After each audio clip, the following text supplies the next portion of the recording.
welcome to Show Sunday. Today we watched Cowboy Bebop, of which we watched the first 6 episodes. It's an anime from the 90s, and I didn't watch it when it was coming out. I had heard about it because I would see commercials for it and see it on the TV guide for Adult Swim on Cartoon Network, but in high school, I decided to sit down and watch it, and I remembered enjoying it, so I was like, well, it'd be a nice, transition from Star Wars, so why not?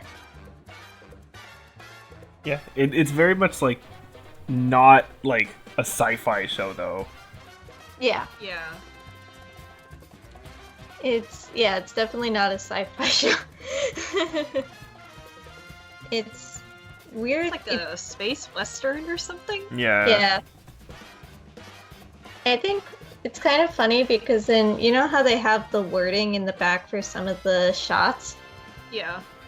In one of the wording, I caught this one sentence where it was like, this is not a space opera, it's a space western. And then I think another one was like, or rather like a space jazz. So I was like, you get the trumpets and stuff. And in the sixth episode, they even mentioned like blues. Yeah. Yeah. So, what did you guys think of it? I did always kind of mean to watch this, but it never really, I never got around to it. I don't really know why. I think it's just because, it's, watching an anime can be a commitment, because if you're, someone who likes to finish things, then you might binge it during inappropriate times in your life. Like during finals or things like that, so, I didn't get around to it for a while, but, yeah, I guess the thing is that, maybe, hard sci-fi is not always my thing, but maybe I should just try watching more space westerns, because I actually can... It's, two, genres I always kind of say that I'm not, attracted to, but somehow when you smash them together, it works, because, that was kind of the same thing with The Mandalorian. It is kind of also, a space western. Mm. So, I could see, some of the elements of it, too, because it's, again, bounty hunter, they're, looking for other people to, hand in, so I found that kind of interesting. And I like the episodicness of it, too.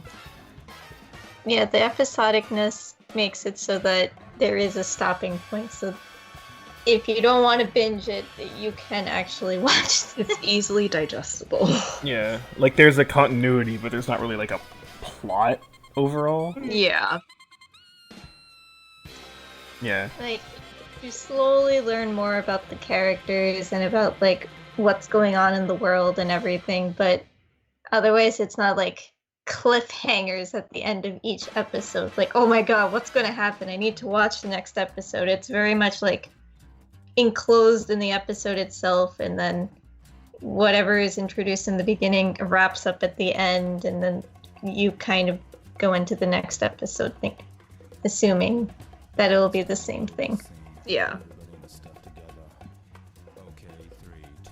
Yeah.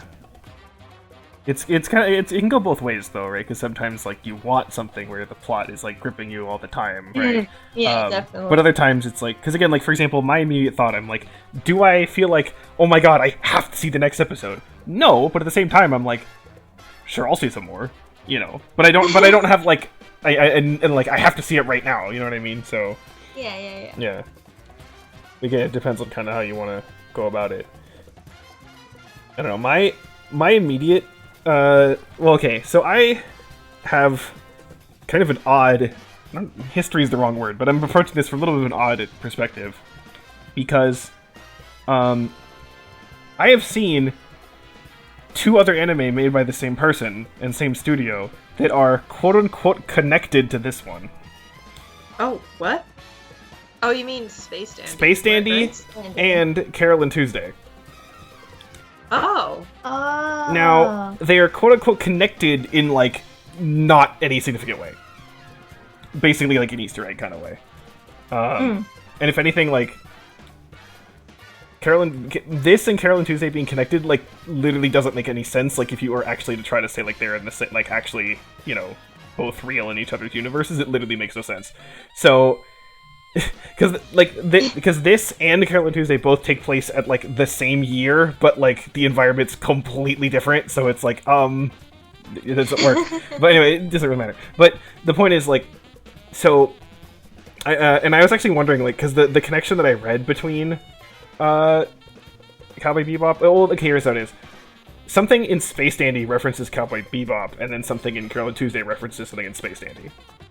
So it's like a chain, sort of. And it's like a matryoshka. Yeah, and so I was wondering, like, is the thing that happens in Space Dandy, is that are we going to see that in the first 6 episodes? And we don't. So I looked, and I think it's episode 11 when I looked it up.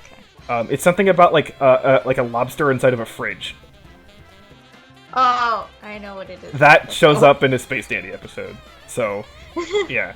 But anyway, so that's kind of where I'm looking at it, and it's interesting because like all 3 of these are like very different in terms of the genre and like the tone. Because this one is like largely like kind of serious in terms of like just the general plot and like the structure of things, and like there's definitely like comedic moments, but you wouldn't say it's like a funny show, right? You wouldn't classify it like that. Yeah. Whereas Space Dandy is like the opposite, where it's like completely non-serious and just like people just kind of fucking around, but like it has weird moments of like seriousness that punctuate it. So if anything, it feels like Space Dandy is almost like, let's take this concept and like purposely make it ridiculous and loony. That's kind of what I thought Space Dandy was. I thought it was like kind of a riff on Cowboy Bebop, but it's like, let's just turn it up to 11. Yeah, kind of. Yeah. Like, I mean, I guess the whole thing is that like Spike here is like, he's sort of overconfident, but like generally he kind of like has a reason to be, because he does sort of, you know, beat people most of the time. Whereas Dandy's sort of the opposite, where he's like way overconfident, but he sucks. So like, you know, but yeah, so I can see something, and also Space Dandy is also like episodic in the similar kind of way that this is. But Carol and Tuesday, there is an overall story. It's very much like, it is, you know, like a musical kind of thing, and it's not really, you know, it's definitely different from the other 2 completely. So I'm just interested seeing it from that perspective. And the other thing that's kind of interesting is that, like, so again, I haven't really seen much of their 90s anime, again, the few episodes of Conan we saw, but besides that, and the one that I just inherently started comparing this to was Evangelion. Now, I'm not going to turn this into a giant discussion of Evangelion, partly because I'm thinking of actually talking about it at a later point in a video I'm going to make myself.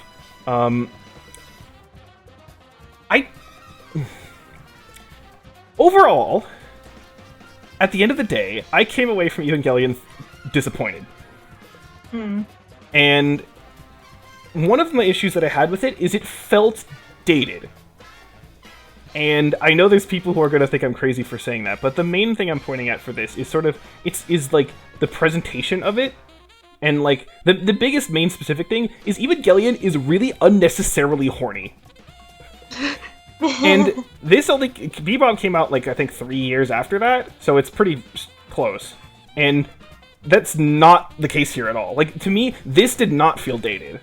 This feels really timeless. Yeah. Somehow. Like, I was so surprised that they said like words like salty and like hipster, and I was like, yeah, I was like, what? Oh yeah, we should mention we watched the dub too. Oh so. Yeah. But the dub's pretty good also. But even still, like when the dub was done over and everything too, those are not the words that I would have expected. Yeah. So like again, I came away from like even the stuff that I like in Evangelion, it was kind of like, okay, I like this, but it does feel sort of like, you know, okay, this was clearly made a while ago. Whereas this, like, the only real indication is that, you know, it just the quality of the visuals, but like, you know, that's can't really do anything about that. So, Yeah. but yeah, if you think about in terms of dialogue and the character and stuff, the only thing that I can kind of say that felt a little bit odd is there's kind of a lot of scenes that are like really quiet and don't have like any music in them. Yeah. Oh yeah, Yeah. And I feel like that That is- never happens now, which is kind of an interesting thing. And it's like, I don't think it's bad here. It's just a little bit like, huh, interesting. So interesting kind of choice, because to me it made it feel like the pacing was sometimes like a little bit weird, because it would be like, it feels, when there's no music, it feels slower. And then it would suddenly kind of like jump into like an action scene with like, you know, here's your music, and now it's like, oh, here we go. And it's like, so, and maybe that was on purpose. I don't know. Again, I'm not like, oh, it's bad because of it. It's just like a small thing I kind of noticed and thought was a little interesting, especially again comparing that to stuff that happens more recently. Yeah. It's made more recently. I think in more recent like shows and stuff, you hear music the entire length of the thing. There's like specific, like sometimes they'll like redo tracks, or sometimes there's tracks that are dedicated to only specific episodes and stuff like that too. Yeah. Very rarely there will be like, or even if there is, it's for very short moments. Where here I feel like half of the episodes have like no music, or half of an episode has like no music. So yeah, it's kind of an interesting decision with that. But I don't know. My attitude is sort of like what I said earlier, is that like I don't feel like I have to see more, but I'm curious to see more and I just see how things continue.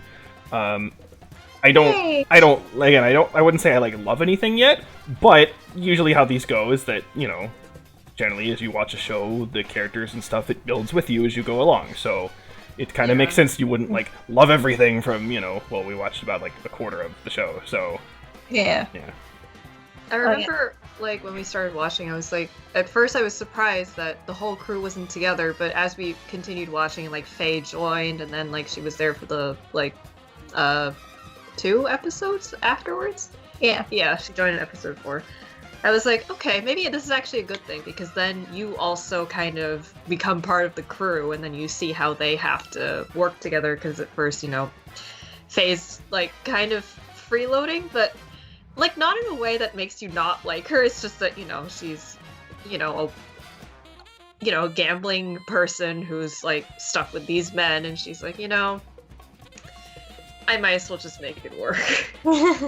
yeah, I think right now she's a character I find the most interesting, just because she, I don't know, doesn't care. She seems to have an interesting, like, past, and I like her personality too. Yeah. It's like true, like, chaotic, like, neutral. Yeah, chaotic neutral energy. Yeah, I like all the characters in this series. Yeah. I know that we haven't seen the last main member yet. Is that, what's the kid? Yeah. Okay, because I think I was like, I remember something about, like, a character with that, but yeah. Unfortunately, they don't show up until later, but if we keep watching, then we'll find out. Yeah. We'll see the kid. I was surprised the dog appeared in episode 2. And I was like, oh my god, this is the dog in this group. I remember, like, we were at a convention and I was like, oh my god, it's Ein, and you were like, who? It's like the dog! The dog is so button. Cute. I found it kind of hilarious when Faye opened the refrigerator and ate the dog food. Oh my, yeah, girl has no shame. Exactly, chaotic neutral energy. 100%. Yeah. So, again, I feel like there's not too much to say at the moment, because, again, since, like, what you said, each episode is sort of, like, slowly revealing things as you go. So it's not like we say, oh, what about, like, this, you know, plot right here or something. It's like, well, there's not, you know, because that's not the structure of the show, really. Yeah. So. I guess, what do you guys think of, like, the environments and stuff like that, too? I think it's really interesting. Like, it's like, so they have spaceships and then they have to travel through, like, the portals, it looks like? Yeah, I think they're called, like, hyperspace portals. Yeah. I find it kind of interesting how, you know, it's like the whole, like, yeah, one day we'll colonize the other planets and moons that are habitable, and then, like, you know, the spikes from Mars, so it's just interesting because, you know, we're not even halfway there yet. It is, And then you have the thing. Oh, go ahead. I was gonna say, it is interesting because, like, a lot of the times, you know, for sci-fi, it's sort of like, oh, humans have started space travel. It's sort of like they immediately jump from, like, we're just starting to, like, we're an interstellar civilization. Right? Yeah. So here it's like, oh yeah, there is kind of an in-between moment, you know? So that's something that I feel like it's not really explored often. Yeah, because I think we're only in the solar system right now. Yeah, everything that they've mentioned, I mean, like, they mentioned Ganymede, like, that's a moon of Jupiter, you know? So, Yeah. Then Mars, obviously. They mention asteroids and stuff like that. You saw Yeah. the moon briefly. It seems like we saw also briefly in episode 6 kind of what happened to Earth. Yeah, you'll see more about what happened to Earth later as the series goes on. mm-hmm. And when you mention the hyperspace rings, I guess this is like coming from Star Wars, but I found it interesting how in Star Wars it's like the interstellar travel, it's like a button on the spaceship, while here it's like something outside the spaceship that actually. Oh yeah, you have to go through the little gate, so Yeah. that's pretty interesting. Yeah. I like that. I do know, going into deep Star Wars lore, the sort of, like, idea behind that is that, like, ships being able to kind of do that on their own is, like, relatively new technology for Star Wars. Oh, okay. And so, like, for example, like, the TIE fighters in the original movies, like, they can't go into hyperspace on their own. In the prequels, actually, there are these, like, rings that the ships can kind of dock to, which let them do it, but it's not like a portal they go through. So, yeah. I mean, I don't know, you know, exactly when I'm not saying that, like, Bebop took it directly from Star Wars, but, you know, I'm sure, like, who knows exactly the whole when all when all these, like, sci-fi tropes kind of were started to be used and who used it first or whatever. I have no idea. So, yeah. But it does also get to a point, though, because it's like, you know, sure, you don't need to move at light speed to get to, like, other planets, but, like, it would kind of help. It would be Because right now, I think shortest, it takes 6 months to get to Mars. So, yeah. Yeah, this is something that I've mentioned before when I've talked to my students, and I'm like, I tell them, what is the single biggest problem for an interstellar civilization? And I say, it's that the speed of light is too slow. And that's something that's always, you know, fun conversation, because the speed of light's, like, really fast. Like, no, it actually sucks for trying to be an interstellar civilization. But if you were trying to be interplanetary civilization, that would actually be really, really good. And that's what they kind of use here. Because I believe then, Sun to Earth is 8 minutes. And I think Earth to Pluto is like an hour on average. I think. Yeah. So, yeah, it works, like, pretty well. Actually, well, no, it'd be more than... Whatever, it doesn't matter. Anyway, so yeah, it's on the scale of, like, hours, right? Instead of, you know... So that's a reasonable time in terms of, like, I'm gonna travel from one place to another. Oh, and I'll be there in, like, 30 minutes. And it's like, okay, that, you know, that's, like, normal commute on Earth right now. Yeah, so that helps in that sense. I guess it's realistic or whatever you want to call it. I mean, there's still, like, cases where, there's science-y things that, like, don't make sense here. But, like, I don't know. It doesn't... It's not... Since it's just kind of like, oh, here's this one thing in this one episode that does this. It's not... It doesn't, like, bother me. Whereas, it's not like the whole series is, like, based around like something. Yeah. So, yeah, it is kind of interesting, though, like, this sort of... Again, I'm sure this wasn't the first to do it, but this sort of, like, combination of sci-fi, but also, like, kind of older, like, building styles and, like, older, like, environments where it's, like, you know, like, Mars, like, looks, like, pretty old in terms of the... Yeah. And, like, there's definitely other things that have done that, especially anime. Like, I'm thinking one thing that I saw that's kind of similar in that sense is Cannon Busters. It's a similar thing where, like, there's androids, but there's also, like, you know, farmers in like, a wooden shed, and it's, like, you know, same kind of interesting juxtaposition of technology. So... I also find it interesting how here they kind of... You can see, like, the capitalist things where it's like, look, there's a gambling center, because it's like, what should we put up in the solar system? A gambling center. Yeah, that's a great idea. Or like a shopping mall or something like that. It preserves human nature in that way. So, yeah, I think, solid start. Yay! My curiosity exists. You don't find more space westerns, I guess. And my second watch through of this, I'm also very happy. You weren't disappointed in retrospect. Nope. You mean like when I watched Spy Kids again? Yeah, Spy Kids. Spy Kids is like is I guess like Evangelion Rebound, where when you watch it again, you're like, this is very dated. Yeah, it's just like, ugh. Well, I was watching Evangelion for the first time, but That's true. But yeah, like it is definitely there's a range of things where it's like, where like I remember liking this and I watch it, it's bad, right? There's other things where like I remember liking this, I watch it again, and it's objectively not good, but I kind of have like a soft spot for it, right? Yeah. Like for me, that's like kind of like some parts of the Star Wars prequels, and then there's also like I really like this as younger. I watch it now, and like I still like it, but I definitely like don't like it as much. Or the sense that like I'm still really into this, but I'm really into this because of the nostalgia for it, right? And then there's of course the like, oh no, this just is as good as it was, right? So, yeah. So, I don't know. Yes, I guess I'm glad that like, I guess I'm glad that of the famous '90s anime series that people always talk about as being like so good and super influential that like I don't hate both of them.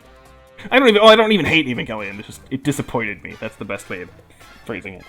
So, yeah. It didn't live up to its hype, kind of. It both did that, and also like even within the context of what the show was, by the ending of it disappointed me. Isn't there like penguins or something?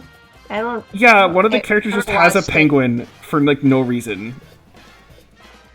Because anime. Yeah, there's a lot of, again, like what I mean is there's a lot of moments where I'm like, oh, this happened because it was a '90s anime. Like, and it has one of those things where it's like, oh, these two characters are talking to each other while one of them is female and getting undressed like half on screen, and it's like, this is important to show us, you know what I mean? And it's just stuff like that where it's like that happens like a lot.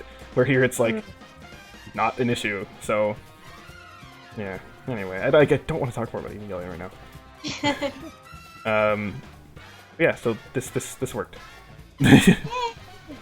I guess now we finally go to regular programming. Yeah. Return to our roulette after so long. I know. Speaking of gambling and everything. Yes, and hopefully our luck is better than Faye's. Yeah. Yeah, but I think let's see, what was last thing we watched from this was Now You See Me. And that was replaced. Oh yeah, it was replaced by Edge of Tomorrow. Right, that's what it was. I didn't see this when it came out, but I saw it like I don't know, a few years ago. And it's one of those movies that like a lot of people say is like really good. I like it like quite a bit, but I wouldn't put it like 10 out of 10. But I like it a good amount. It's because again, what is it ultimately? It's like an alien invasion action movie. So you think like, oh, okay, like put some thoughts in your head. It's better than what you initially might think it would be. So, yeah. Okay. There is a reason to watch it beyond just genre or whatever. So, but yeah, we got a random thing. Oh boy. What will it be? One. Number one. Wait, that's my thing. one? What was my first one? Oh, Doctor Strange. Okay. Doctor Strange. Okay. Cool. We go to, well, no, it's not really space related. No, it's not. Is it time related? Yes. So we're still part of the space-time continuum? Sure. I guess we landed from space. Yeah. Well, because like remember, we're officially in Earth. It's just that we might have lost consciousness, and now we're going through some mumbo jumbo stuff. Time to take LSD. Yeah. I've said that like of the straightforward, pure like origin MCU movies, like introducing that character in that moment for the first time, this one actually is my favorite one. That said, like I do say that it's almost entirely my favorite one just because of the effects, which sounds really shallow, but like they're just kind of nuts, and like I appreciate just the fact that they went nuts. So, yeah, I think you will enjoy yourself. So, Yay! yeah. And especially since with all the virus crap going on, who knows when anything will actually like come out? So we at least will have this done before Doctor Strange 2 at some point happens. But yeah, so okay, next week is Doctor Strange. Woo! So bye. It actually would have been very fitting if we had Edge of Tomorrow or October Sky next. Yeah.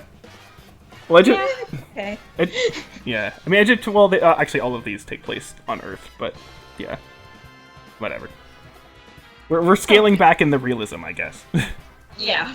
Because see, now we're at least back on Earth, and then see if we get. Then actually, what would be better is then if we get October Sky after that, because then it's like we're on Earth, still talking about space, but it's like, you know, there's nothing that's like science fiction, right? Yeah. And or that, fictional. Yeah, Or and then both, yeah. I don't know what would be like. I guess Blindside is like the least non-fiction. Absolute normal. Yeah, absolute normal. And then we'd have to transition back away from normal. There's a variety of options. Yes. There's Amazing Spider-Man. Are we sure Are we sure that movie is normal? I'm saying that it's a transition Okay. period to get back into the non-normal because it's like it's not canon. Well, right? Right? Wait. Well, it's its own canon. Yeah, it's its own canon. I'm But just yeah. Comic book logic. literally I'm just every time I think of this movie, even it's not even from this movie, it's from the sequel, but I always just think of "You're a fraud, Spider-Man." It's just so funny to me. I don't know why.